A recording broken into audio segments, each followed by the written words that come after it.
La semana pasada, por la tarde, comenzamos una nueva serie titulada La Iglesia que debemos ser. A ver, vamos a hacer un examen. A ver, ¿quién se acuerda cuál era el título de la enseñanza de la semana pasada? En la tarde. ¿Cuántos vinieron? Cornelio no vale porque él está ahí poniendo el título en YouTube. ¿Alguien lo dijo por aquí? Con trampa porque miró el celular. Bueno, ok. Una iglesia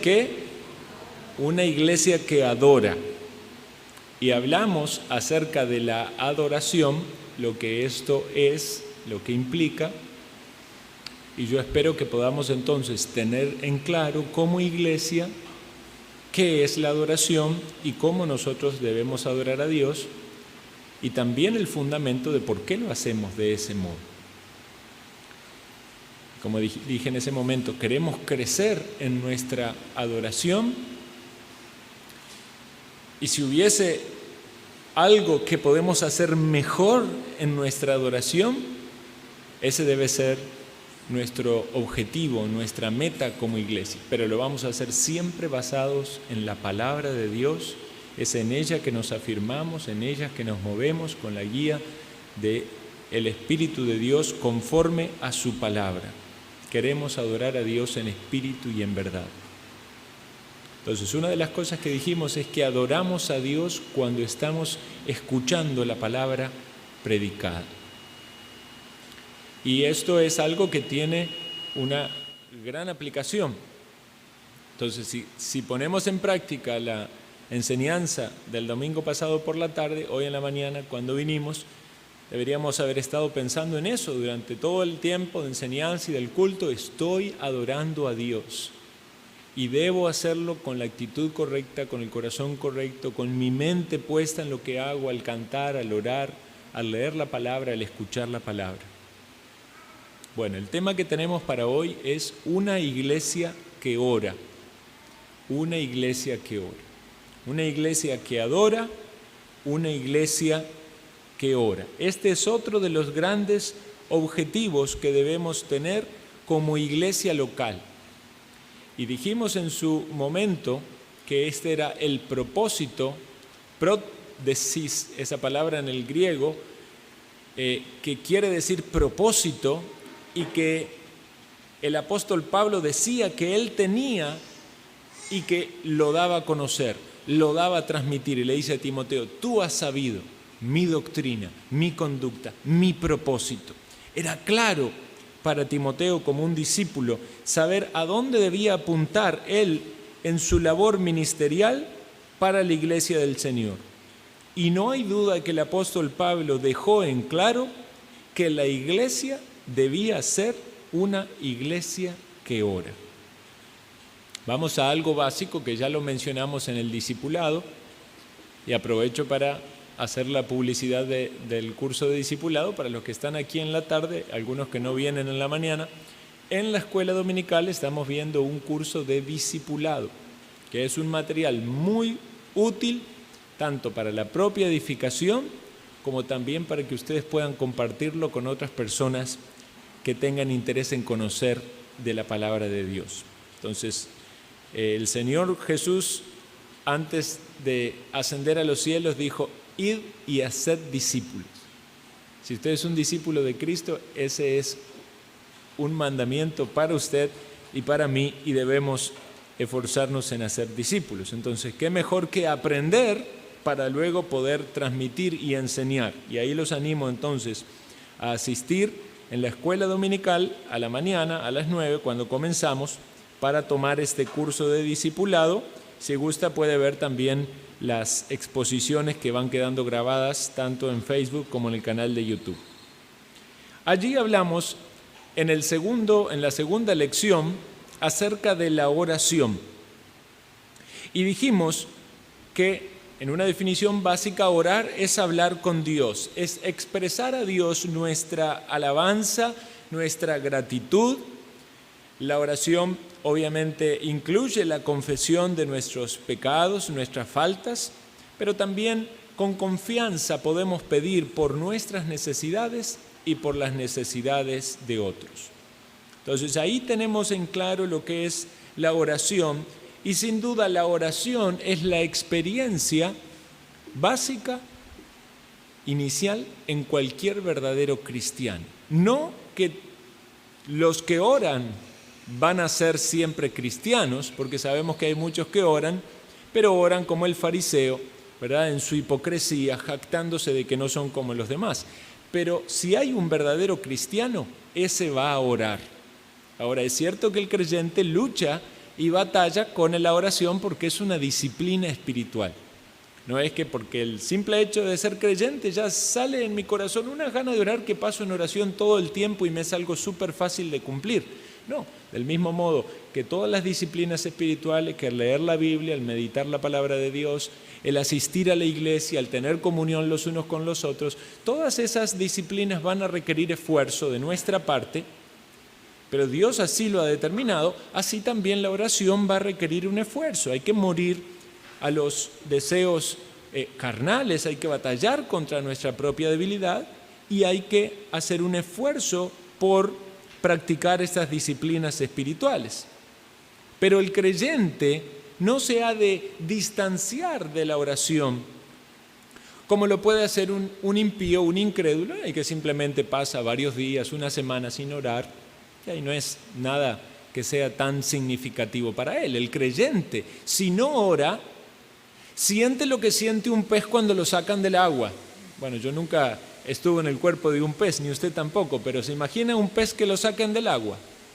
Sabe que en poco tiempo, ¿verdad?, necesita volver al agua y si no se muere. Bueno, o hagámoslo a la inversa. ¿Qué siente usted cuando usted mete la cabeza debajo del agua y va pasando el tiempo? Pasan los segundos. Usted dice, aquí yo tengo que salir porque si no, no aguanto.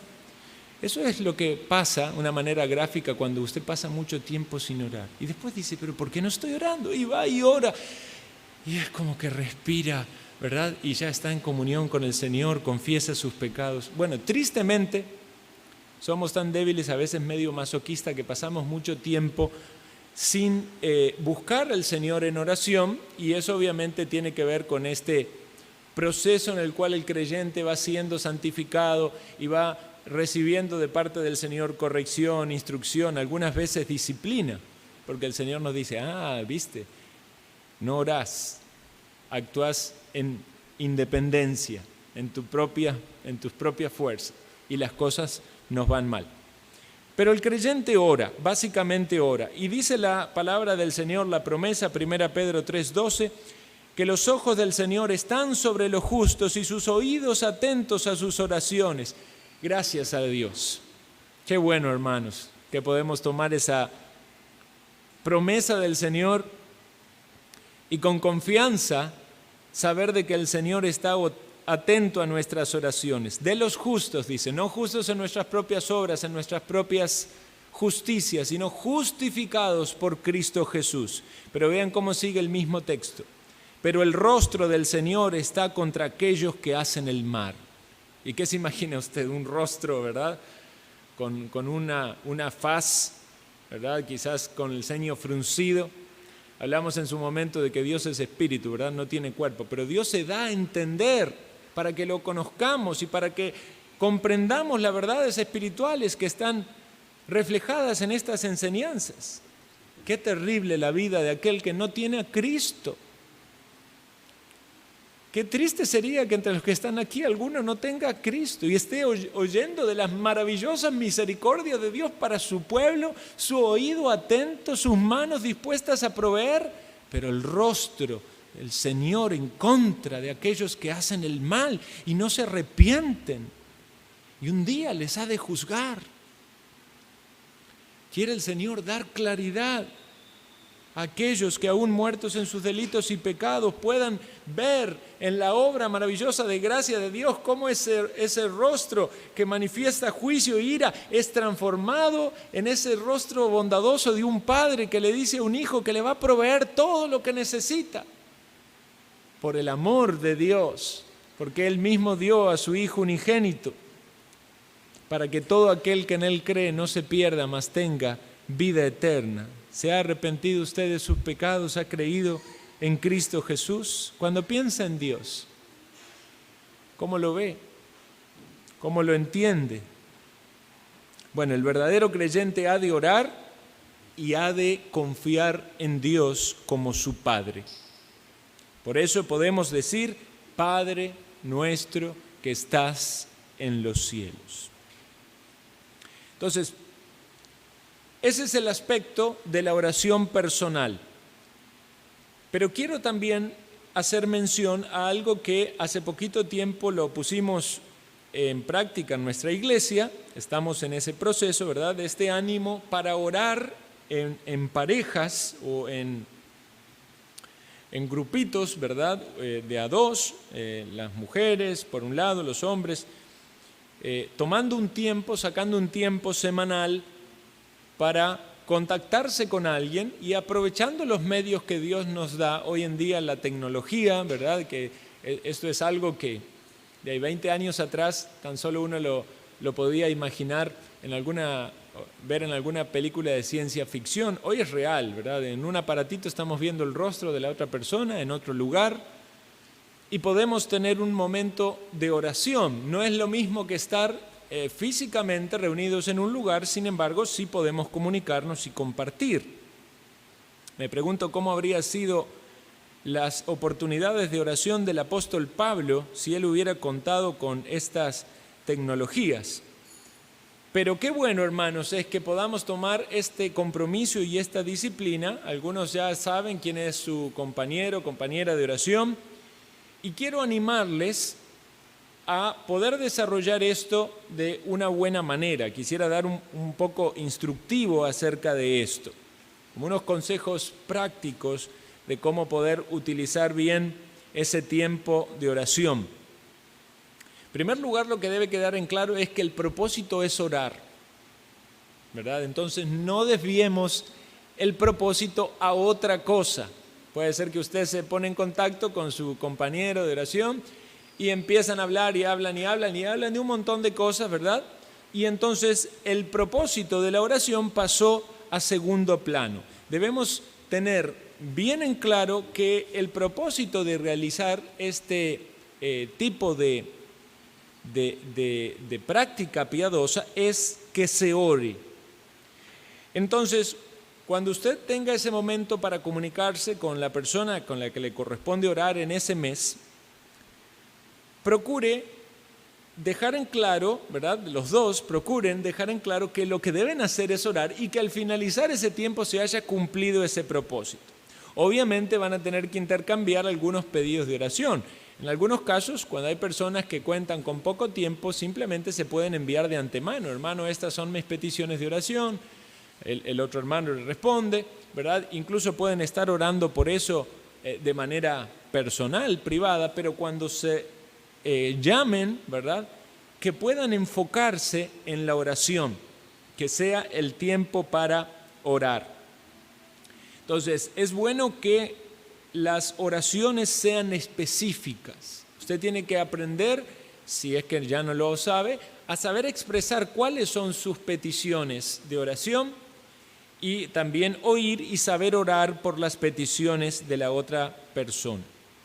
Quiero decirles también que deben ser considerados respecto del tiempo que cada uno dispone. Hay gente que, digamos, por cuestiones laborales, a veces educativas, tienen, digamos, que disponen de cierto tiempo en determinado momento del día, y si la otra persona se extiende mucho, puede ser que sea una interferencia y quizás por no quedar mal eso pueda redundar, ¿verdad?, en algún perjuicio en la persona. Entonces deben ser específicos, decir, bueno, hermano o hermana, dispongo de tanto tiempo para orar, o para la llamada, ¿verdad? Seamos claros de qué vamos a orar y podamos cumplir con el propósito. Entonces, sean considerados con el tiempo de la otra persona, pregunten o den a conocer de cuánto disponen.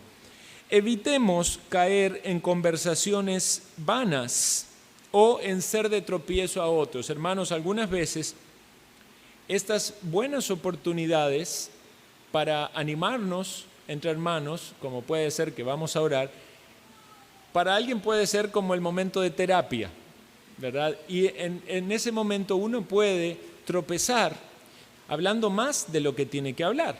Uno puede empezar quizás con el afán de pedir petición de oración, puede decir con quién se peleó, con qué hermano está enojado, ¿verdad? O qué hermana, o incluso murmurar. No queremos que esto se convierta en algo que más bien sea en perjuicio de la iglesia. Entonces alguien tiene que ser muy medido de lo que habla, sobre todo cuando habla respecto de otras personas. Yo le animo a que sean motivos de oraciones personales y motivos de oraciones que puedan tener que ver con algo que entendemos y sabemos que es la voluntad de Dios para nuestra vida. Por ejemplo, alguien puede decir, bueno, hermano, ore por mis disciplinas espirituales, para que yo pueda leer la palabra y orar, ¿verdad?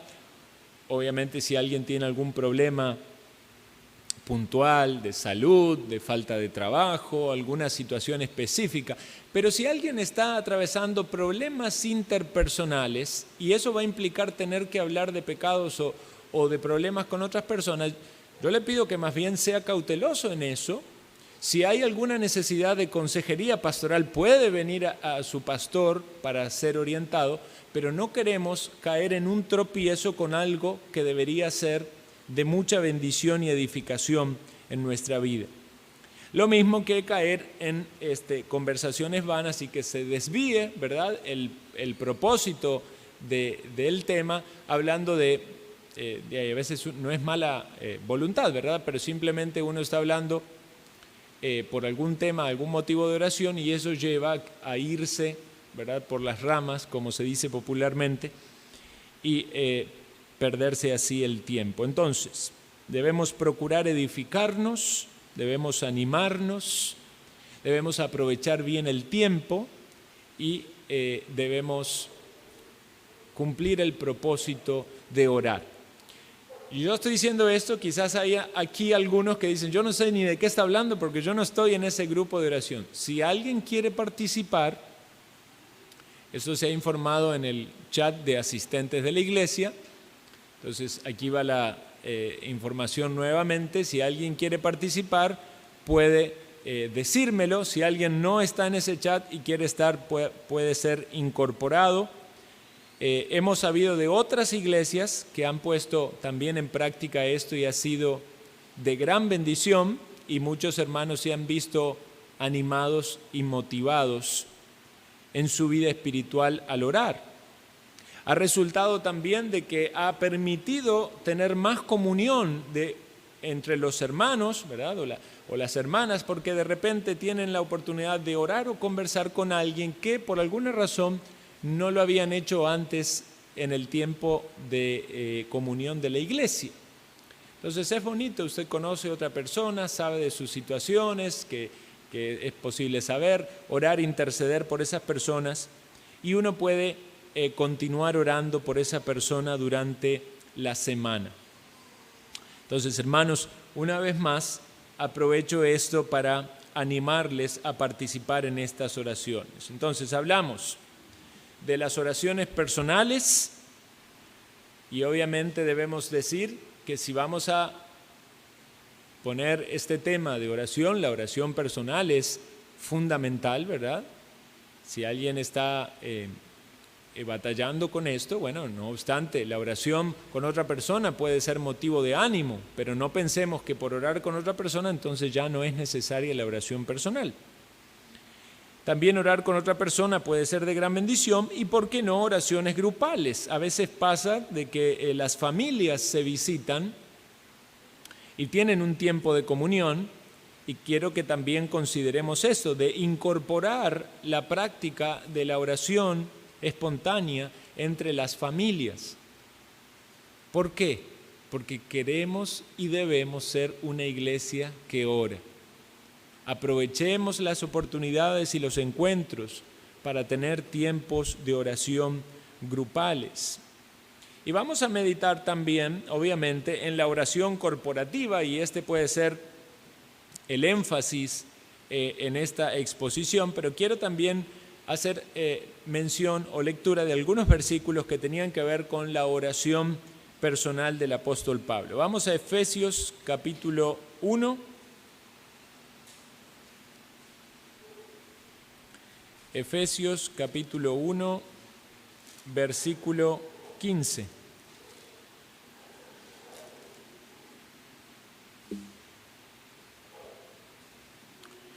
Dice así la palabra de Dios: por esta causa también yo, habiendo oído de vuestra fe en el Señor Jesús y de vuestro amor para con todos los santos, no ceso de dar gracias por vosotros, haciendo memoria de vosotros en mis oraciones.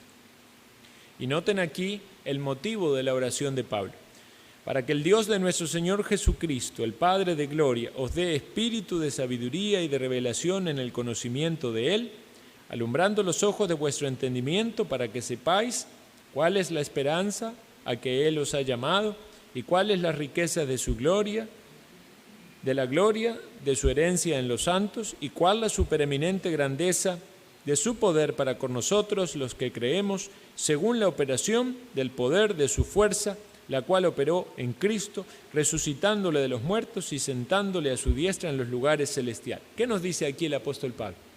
Que Pablo oraba por esta iglesia, por estos hermanos en Éfeso, y pedía allí que ellos puedan abundar en el conocimiento. Por eso dice, alumbrando los ojos de vuestro entendimiento.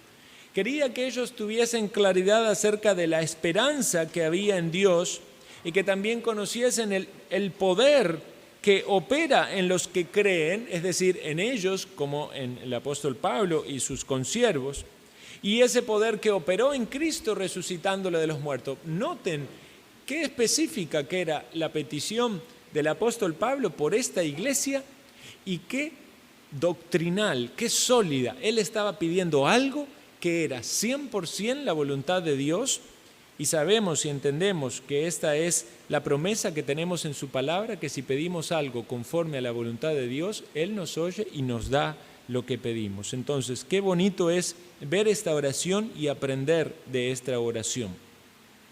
Veamos otro ejemplo, Filipenses capítulo 1,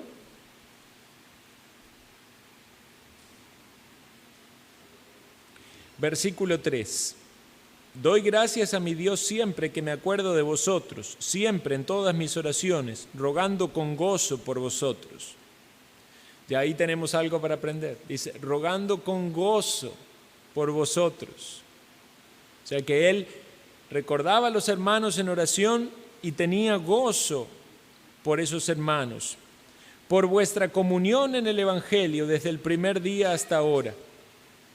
Aquí tenemos otro motivo de oración y de gratitud por los hermanos que Dios nos ha dado, nos ha permitido conocer, y la obra de Dios en sus vidas. Seguimos en las epístolas paulinas, Colosenses, en la siguiente, capítulo 1, versículo 9. Aquí lo dice Pablo ya en un sentido más corporativo, junto con otros hermanos, por lo cual también nosotros,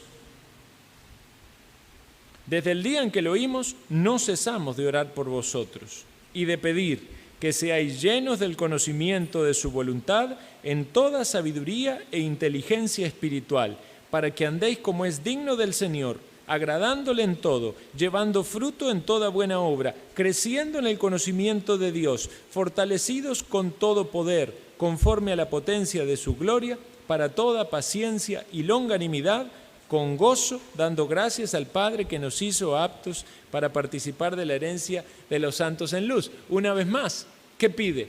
Conocimiento para esas personas, entendimiento, que sepan cuál es la voluntad de Dios, que anden de una manera digna, que su conducta refleje el Evangelio, que vayan creciendo, que sean fortalecidos y que tengan gozo y gratitud. Díganme, hermanos, si no son estas las cosas más importantes por las cuales debemos orar, por nuestros hermanos, y las cosas que mayor gozo y bendición y edificación espiritual nos daría que oren por nosotros. ¿Es verdad? Sí, que muchas veces decimos, oren porque tengo este problema de salud, o este problema en el trabajo, o esta situación, y está bien, tenemos el acceso ante el trono de la gracia para expresar nuestras peticiones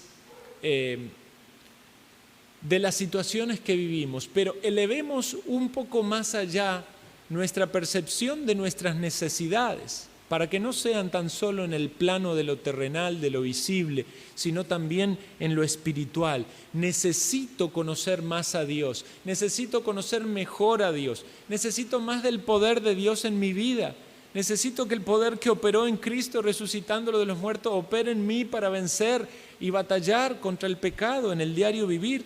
Necesito quizás tener más gozo, más gratitud y un mayor entendimiento de la obra de Dios en nosotros como un cuerpo, como una iglesia. Entonces, teniendo esta base, podemos decir que eso es un pequeño pantallazo de la obra, de la instrucción del apóstol Pablo de cómo debemos orar por medio de lo que él nos decía que oraba. Era una miniserie de la oración de Pablo. Ahora, consideremos, hermanos, la importancia de la oración corporativa. Y hemos hablado de eso antes, pero yo quiero volver a poner el énfasis en la importancia de las reuniones de oración de la iglesia local. De hecho, este es el enfoque que principalmente le da el pastor Peter Master cuando él escribe ese libro, en ese capítulo, Una iglesia que ora. Es la importancia de una iglesia, o mejor dicho, de la reunión de oración en una iglesia local. ¿Es importante que oremos cada uno en lo personal e individual? Sí, es muy importante por su vida espiritual. ¿Es bonito que nos juntemos de a dos en parejas y oremos? Sí, claro que sí. ¿Es de bendición que se unan las familias y oren? Sí, claro que sí.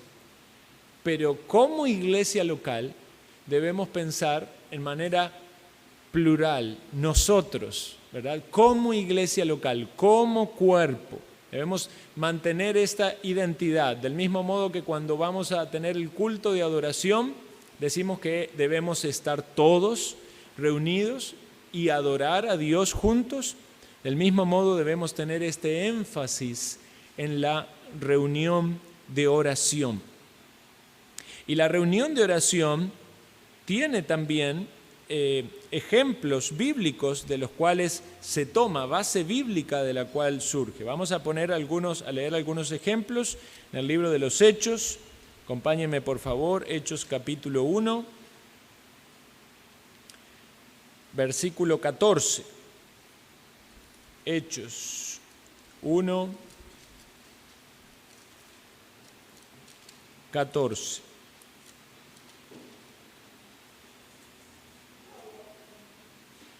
Dice, todos estos perseveraban unánimes en oración y ruego con las mujeres y con María, la madre de Jesús, y con sus hermanos.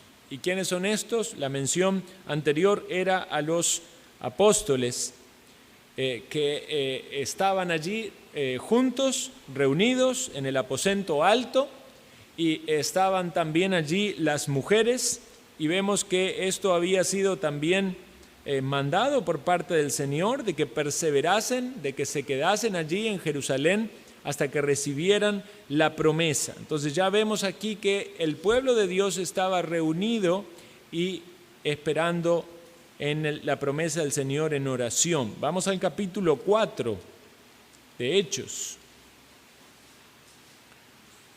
Vemos allí que Pedro y Juan fueron llevados al concilio y amenazados por enseñar en el nombre de Jesús, y ellos dijeron, juzgad si es justo que delante de Dios obedecer a vosotros antes que a Dios. No podemos dejar de decir lo que hemos visto y oído. Y a pesar de las amenazas que recibieron y el riesgo que corrían por hacerlo, ellos cuando vuelven, cuando salen, ¿qué hacen? Buscan a los suyos. Versículo 23. Puestos en libertad, vinieron a los suyos y contaron todo lo que los principales sacerdotes y los ancianos le habían dicho.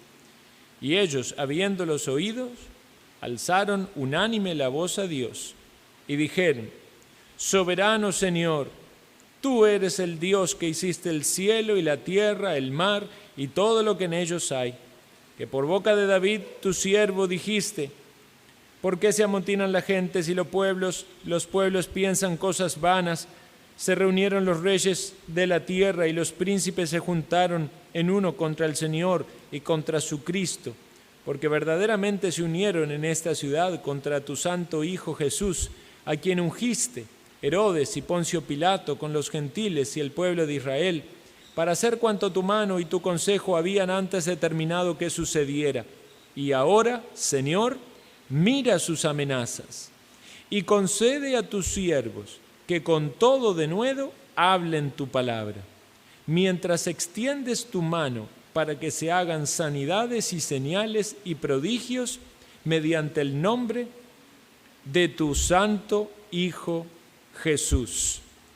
Y cuando hubieron orado, el lugar en el que estaban congregados tembló y todos fueron llenos del Espíritu Santo y hablaron con denuedo la palabra de Dios. Una vez más, la iglesia reunida, los creyentes, los discípulos allí reunidos, aún enfrentando oposición y amenazas, buscaron la dirección del Señor, pidieron al Señor por denuedo y Él les concedió del Espíritu Santo. Y eso es la promesa. Dice, ¿cuánto más vuestro Padre dará el Espíritu Santo a los que se lo piden? Esta es la promesa que tenemos en la palabra del Señor. Entonces vemos, hermanos, cómo aquí la iglesia se reunía y buscaba el rostro de Dios y veían la bendición de Dios en respuesta a esas oraciones. Pero vamos a ver un caso más, que es en el capítulo 12, Hechos 12. También en un contexto de persecución y de encarcelamiento, Pedro había sido puesto en la cárcel. Vamos a leer versículo 6. Y cuando Herodes le iba a sacar aquella misma noche, estaba Pedro durmiendo entre dos soldados, sujeto con dos cadenas, y los guardas delante de la puerta custodiaban la cárcel. Y aquí se presentó un ángel del Señor, y una luz resplandeció en la cárcel. Y tocando a Pedro en el costado, le despertó, diciendo, levántate pronto. Y las cadenas se le cayeron de las manos. Y le dijo el ángel, cíñete y átate las sandalias. Y lo hizo así. Y le dijo, envuélvete en tu manto y sígueme.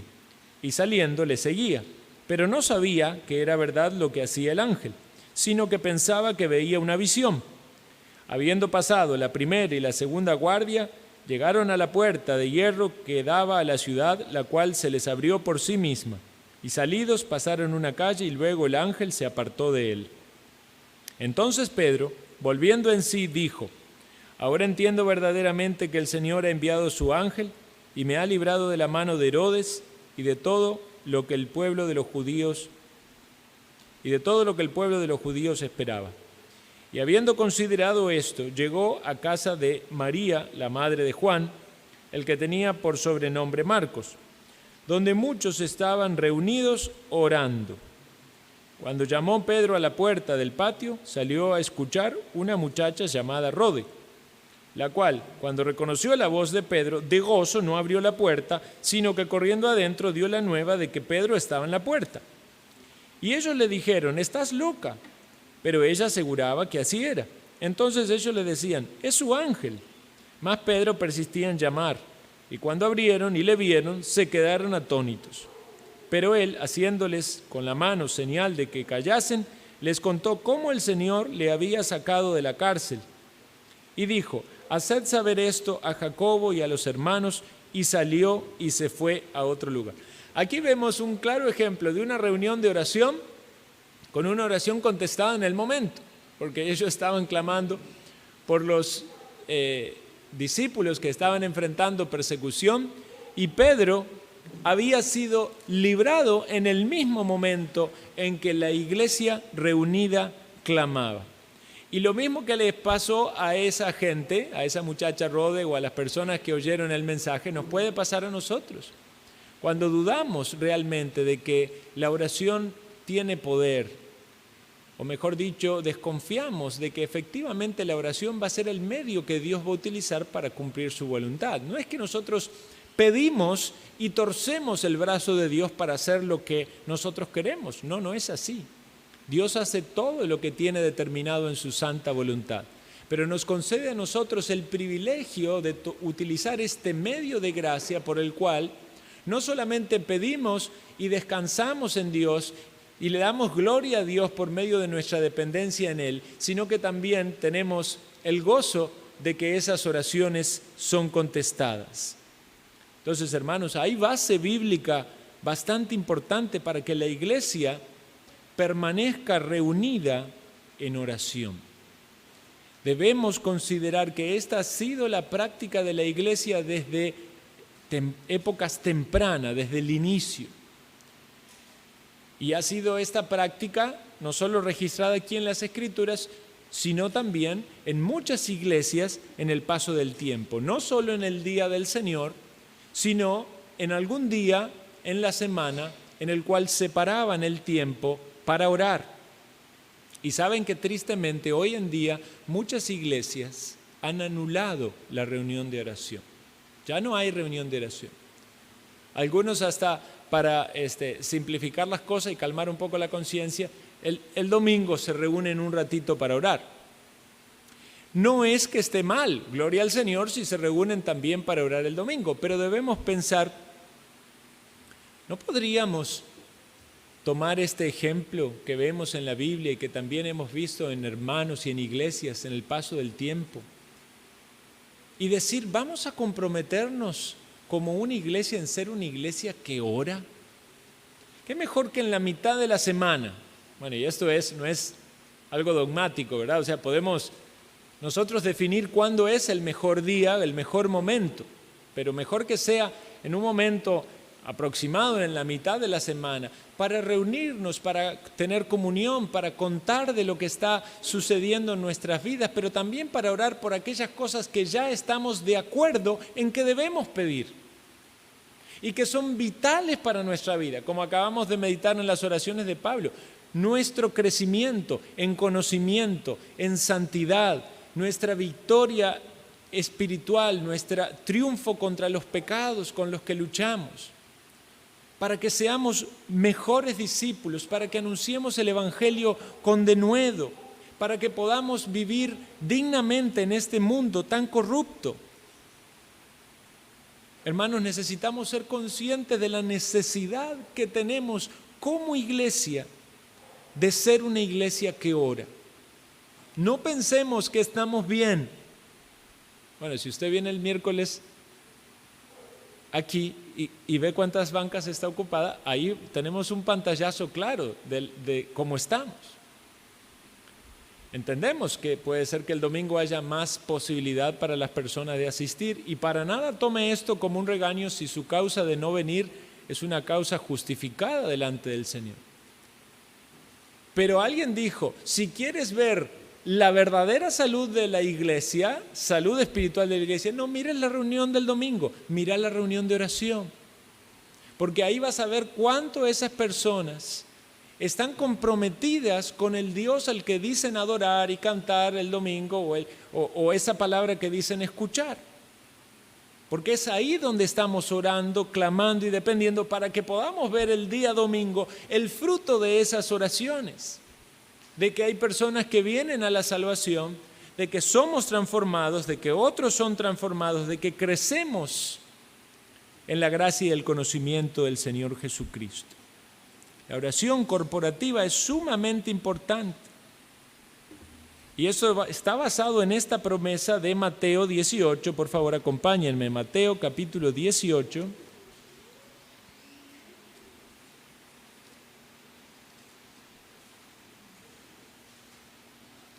Versículo 19.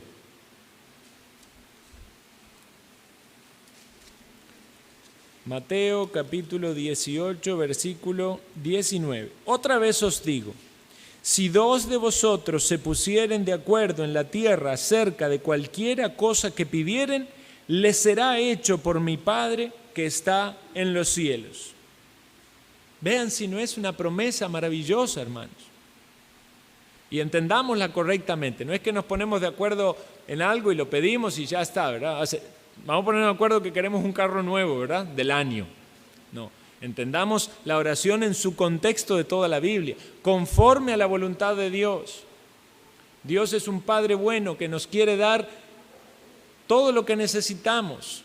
Y algunas veces nos chinea porque nos da más de lo que necesitamos, ¿o no? No tenemos mucho más cosas de las que necesitamos. Dios es bueno, es misericordioso. Algunas veces podemos pasar adversidad, privaciones. No significa esto de que no van a venir pruebas. El apóstol Pablo dice, por todo y en todo estoy enseñado. Yo sé lo que es tener abundancia, sé lo que es padecer hambre, sé lo que es pasar necesidad. Pero él tenía en claro que Dios es bueno, que es bondadoso y que le suplía para todas sus necesidades.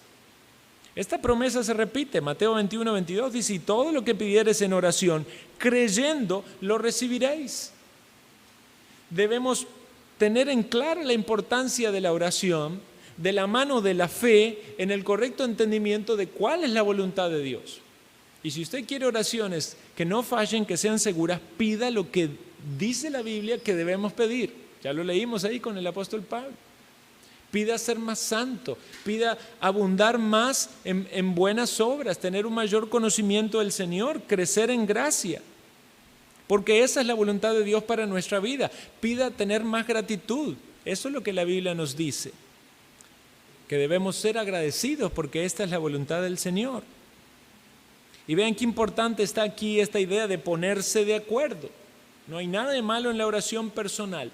Debemos orar en nuestras peticiones, nuestra oración personal, como dice también Mateo, cerrada la puerta, ora a tu Padre en secreto. No ore para mostrarte a los demás, ora en secreto. Dios ve tu corazón y oye tu oración. Pero esta oración no es en secreto, es una oración poniéndonos de acuerdo. Es una oración corporativa. Vamos a ponernos de acuerdo en orar por estos hermanos, por estas cosas que queremos ver en medio de nosotros, nuestro crecimiento espiritual, un avivamiento en el pueblo de Dios, más iglesias bíblicas sólidas, constituidas, conversión de personas, salvación entre nuestros familiares, nuestros vecinos, nuestros seres queridos. Y puede ser que muchas veces todavía no veamos esas cosas porque realmente no estamos haciendo la voluntad de Dios o de la manera en la que Dios lo está demandando de su pueblo. Si lo miráramos de arriba, ¿verdad? Como decíamos antes, en esa radiografía espiritual, es decir, bueno, sí, esta gente, esta iglesia dice que quieren un avivamiento, dicen que quieren que muchos se conviertan, dicen que quieren saber más de Dios y su palabra, pero mira cuánto están allí orando. Y mira todos los que pueden estar y no van. Hay otras pasiones que dominan la vida. Mira, qué interesante es analizar eso, ¿verdad? Cómo dependiendo de la pasión que usted tenga son los riesgos que usted asume. Porque con el tema del virus, ¿verdad? Mucha gente decía, no vaya a la iglesia, ¿verdad? Que se va a contagiar de virus. Pero cuando el equipo sale campeón, ahí van todos juntos y puede haber una multitud allí reunida, ¿verdad? Entonces, dependiendo cuál es su pasión, son los riesgos que usted asume.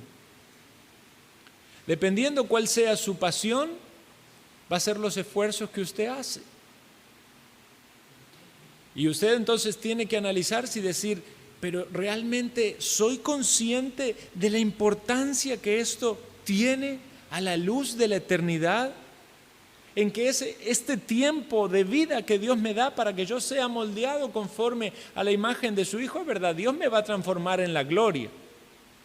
Pero ya cuando me transforme en la gloria, ya Él lo va a hacer ahí todo, ¿verdad? Pero yo ya no tengo de eso yo ya no tengo ningún tipo de injerencia. Pero usted es partícipe de todo lo que hace en vida para ser más agradable a Dios, más parecido a Cristo, porque nuestra santificación es sinérgica. Si no dependiera de algún modo en nuestro esfuerzo, entonces ¿de qué sentido tiene la vida cristiana y esforzarse? En total, Dios me va a transformar en la eternidad. ¿Para qué voy a orar? ¿Para qué voy a leer? ¿Para qué voy a la iglesia? Total, Dios me va a transformar en la eternidad. ¿Por qué debemos hacerlo? Porque queremos adorar a Dios, porque queremos ser cada vez más moldeados, porque le necesitamos, porque es nuestro Señor, nuestro Salvador. Entonces, hermanos, tengamos en claro qué importante que es esto. Si usted pone atención y lee acerca de ministerios fructíferos, de predicadores que fueron bendecidos, del Espíritu Santo obró en ellos y trajeron mucho fruto, siempre va a encontrar detrás de esos ministerios o de esos hombres de Dios, va a encontrar personas respaldando en oración. Obviamente esos eran hombres de oración, pero también iglesias de oración. Spurgeon decía, el famoso predicador inglés decía, que él atribuía el gran fruto y éxito de su ministerio a un ejército de oración que había en su iglesia. Y tenían un lugar como una especie de un sótano donde había siempre gente orando allí, hasta en el mismo momento de los cultos, porque era tanta gente que no había campo para que todos se sentasen a escuchar el sermón. Entonces, ¿qué hacían? Los que ya no tenían campo iban a orar abajo y oraban. Y ya en el otro culto los otros asistían y los otros entonces oraban. Pero siempre había gente clamando allí que haya salvación, que haya conversiones, que la iglesia sea bendecida y sea edificada. Y hasta el día de hoy vemos el fruto de eso. ¿Será que si no nos movemos en esta dirección, no vamos a ver fruto? ¿O vamos a languidecer por nuestra debilidad, por nuestra falta de compromiso, por nuestra falta de disciplina? Debemos ponernos de acuerdo y orar. Tengamos ahora en cuenta algunos detalles prácticos útiles para nuestra reunión de oración. Hermanos, la reunión de oración no es una reunión de estudio bíblico. Y es cierto que es bonito, nosotros leemos un salmo, que es bonito tener una reflexión. Pero ese no es el énfasis de la reunión de oración. Debemos venir pensando en orar y en buscar a Dios en oración y en cumplir el propósito de la oración. Y si tenemos una meditación, damos gracias al Señor por eso, pero ahí es responsabilidad, ¿verdad?, del pastor, del predicador, no desviar la reunión que debe ser de oración en una reunión más de estudio bíblico. Es importante que en esta reunión asista el mayor número posible de creyentes, principalmente aquellos hermanos que son capaces también de orar en público. Y en nuestra iglesia, ¿verdad?, damos ese lugar a aquellos que son miembros, que se han unido, que tienen un compromiso en la iglesia local, ¿verdad? Entonces, si usted es un hermano miembro, sepa de que esta es una bendición, un privilegio y una responsabilidad, que varios puedan orar. Si somos poquitos varones miembros aquí, entonces quizás sean 2 oraciones o 3 y vamos a tener que orar por muchas cosas, pero si hubieran aquí muchos hermanos, las oraciones serían más breves y más hermanos podrían participar en las oraciones. Nosotros contamos con esas listas específicas de oración. Oramos por otras iglesias, oramos por nuestra iglesia local, oramos por la predicación del Evangelio en el Día del Señor, por la enseñanza, oramos por las familias, oramos por los devocionales familiares, oramos por todas aquellas cosas que consideramos vitales, los que le llamamos peticiones regulares, y oramos también por las peticiones específicas.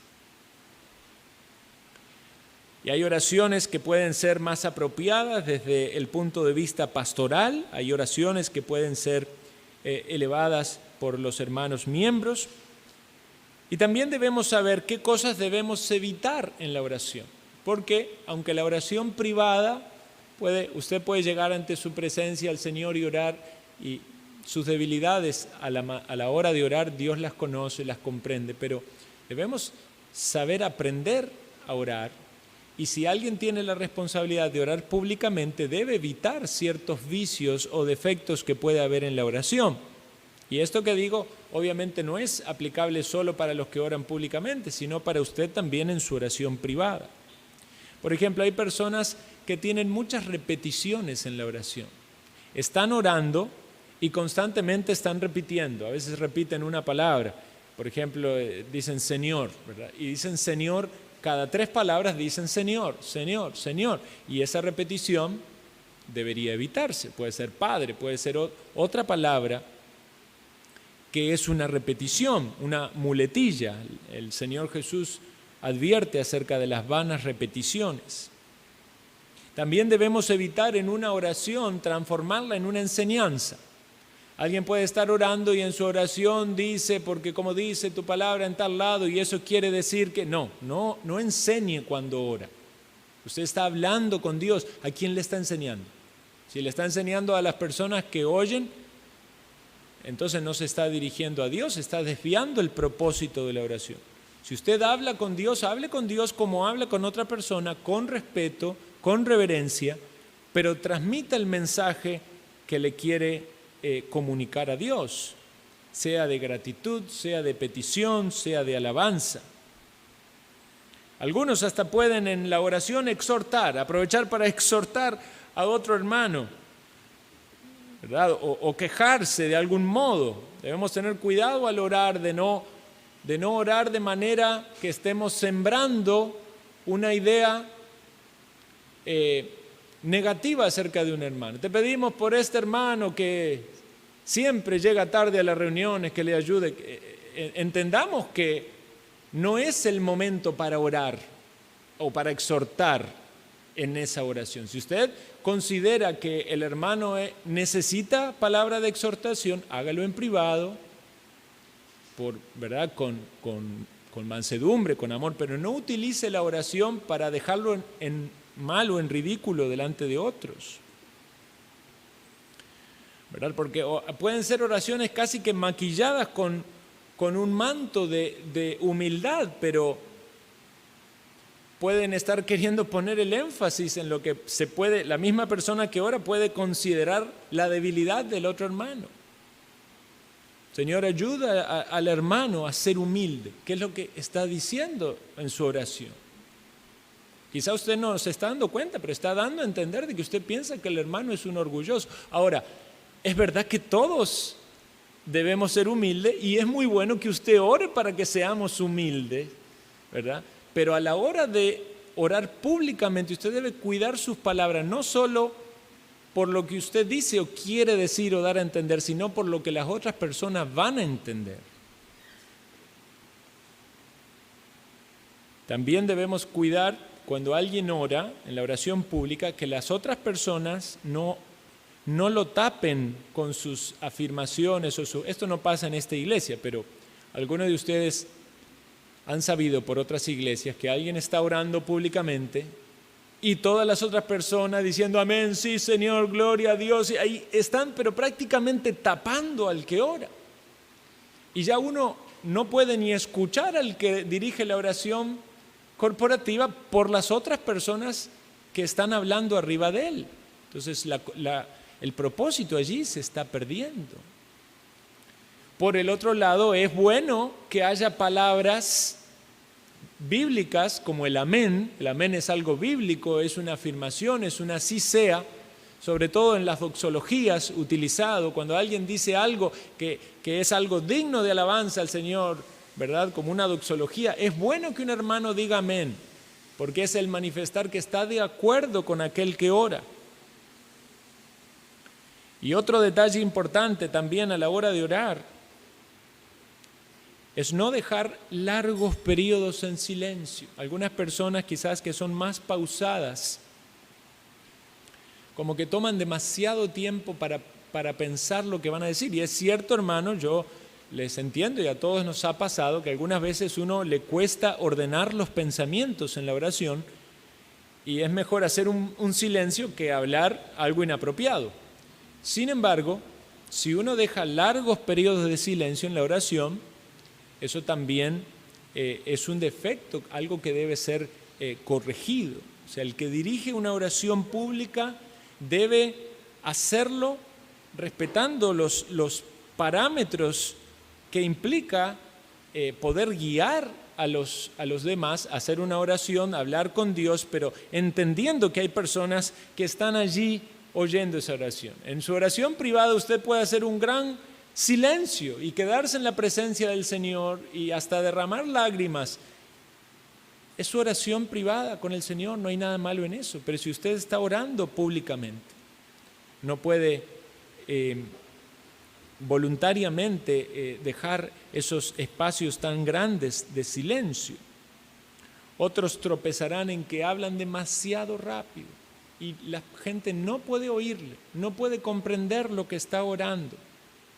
Otros oran quizás de una manera tan hablando como con un amigo, ¿verdad? Como si fuera el compa, ¿verdad? De la esquina, y eso puede caer en una irreverencia, ¿verdad? Es verdad que es nuestro amigo, que llegamos a él con confianza, pero le debemos tratar con respeto, con reverencia. Entonces, estos tips para tener en claro cómo debemos orar a aquellos hombres que han de dirigir la oración corporativa. Y quiere el Señor hacernos una iglesia de oración, una iglesia que ora, que oramos en lo privado, que oramos en grupos o en parejas, pero que oramos como iglesia local, con propósitos comunes, de acuerdo sobre lo que hemos de orar. Y quiero leer juntos con usted, acompáñeme, porque fue el himno que cantamos. Está basado en 2 de Crónicas 7, 14 al 16.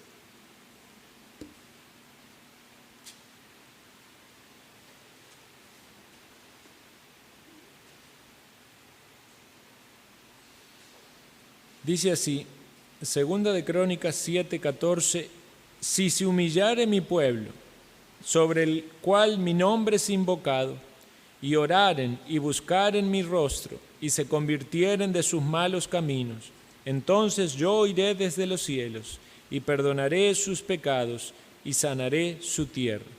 Ahora estarán abiertos mis ojos y atentos mis oídos a la oración en este lugar, porque ahora he elegido y santificado esta casa, para que esté en ella mi nombre para siempre, y mis ojos y mi corazón estarán allí para siempre. Y obviamente eso era en alusión a el templo, ¿verdad? Y el pacto de Dios con Salomón. Pero recordemos cuando Jesús sacó a los cambistas lo que dijo: esta es casa de oración será llamada.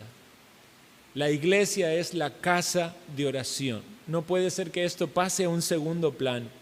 Sí, es verdad, necesitamos formación bíblica, doctrinal, teología, cursos, reuniones, sí, pero la oración es sumamente importante. Es importante orar. Dice Efesios 6, 18, que es algo que va asociado a la armadura del cristiano. Orando en todo tiempo y con toda oración, súplica en el Espíritu, velando con ello en toda perseverancia y súplica por todos los santos. O sea que no es esa oración individual, sino es una oración por todos los santos. Para que se dé a conocer con denuedo el misterio del Evangelio, Pablo pide por su ministerio. Y Judas 1:20 dice: para que seamos edificados sobre vuestra santísima fe, orando en el Espíritu Santo. ¿Recuerdan ustedes lo que hizo Jesús en el Getsemaní antes de ir a la cruz, orando, clamando, pidiendo por sus discípulos, por los que Dios le había dado? Él oró por nosotros, pidiendo por los que habían de creer. ¿Ha creído usted en el Evangelio de Jesucristo, en su muerte, en su resurrección, su sangre derramada que limpia de todo pecado? Jesús oró por ti. Jesús derramó su sangre por ti. Jesús está en los cielos y es nuestro sumo sacerdote, y dice que podemos llegar ante el trono de la gracia para hallar misericordia y gracia para el oportuno socorro. ¿No es esto algo maravilloso, hermanos, amigos? Que podamos ser una iglesia de oración, que nos motivemos y nos animemos a orar. Y quiera el Señor también concedernos ver el fruto, el resultado de esas oraciones. Oremos para finalizar.